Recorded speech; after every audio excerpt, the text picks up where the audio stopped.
how to neaten up her tail. As you can see, it looks like a toilet brush. Great look. So I use a smart grooming tail rake. I have two. I've got a wider toothed one and a finer toothed one. I always start with the wider tooth, get the worst of it out, and then I can use the finer tooth when I'm using my scissors to trim up the edges. So these tail rakes are so simple to use. You simply pull them over the hair, move the tail to one side, pull down the side, and as you can see, it just pulls the hair out. It breaks it off and pulls it out. It's like a pain-free way of pulling their tails. I don't believe in pulling tails, I think it's mean. Nobody pulls my hair out when I go to the hairdressers, so why should we pull theirs out?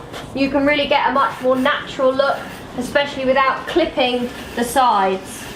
So, you just comb it on through.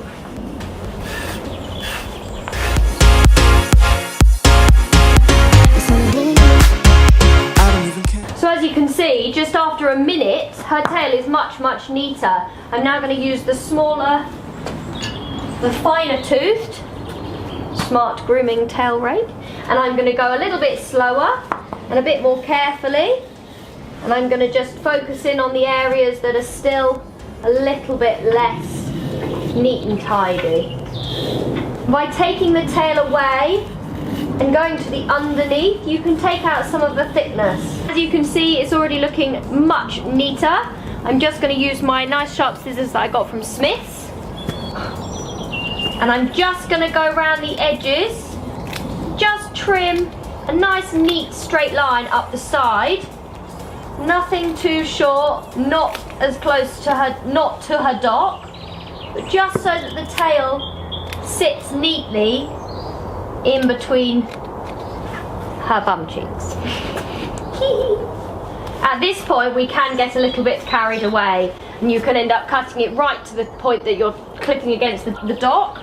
This is not what you want to do.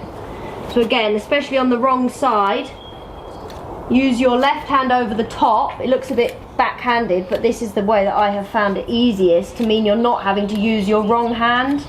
That is how you get a wonky line.